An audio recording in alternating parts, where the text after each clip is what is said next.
Hello there, my name is Luciano Oliveira. I am a Brazilian attorney, and today I'm going to be answering this question.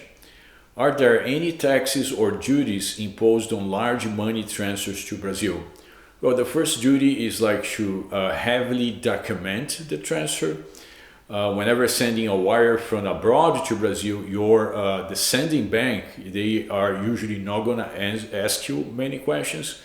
Actually, from the US, for instance, you can basically send a wire transfer for several $100,000, and as long as you have this money in your account and the bank is familiar with your profile, you have sent transfers before, they may very easily let you just send the money and not gonna ask you any questions. However, when this money arrives in Brazil, it's never released into the receiver's bank account. Actually, the money is gonna wait for the bank's compliance to review the paperwork for the transaction and only then authorize the release of the monies.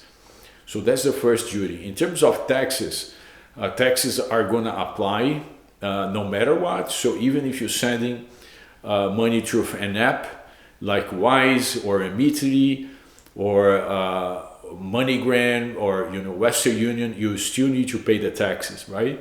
So it's not just on large money transfers, but on any transfers at all. And the main tax is going to be the IOF.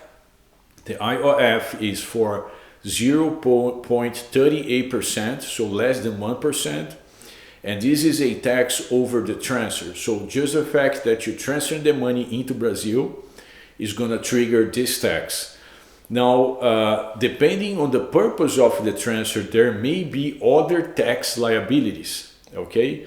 So, for instance, if a US citizen is sending money into Brazil, usually this is not going to trigger a tax over income or an income tax because the US citizen is not a tax resident in Brazil. However, if this US citizen is donating or gifting money to a Brazilian resident, the donation is going to trigger a donation tax, which could be roughly 4 or 5%.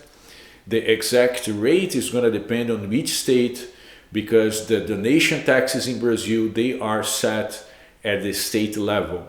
So ideally, if you have a large amount to send to Brazil, you're going to consult with a legal expert on currency exchange transactions so you can have all your obligations taken care of and do not run into any issues. I hope this information was helpful. I hope you like our video. You can follow us for more tips. If you have a question, you can write your question below, and hope to see you in our next video.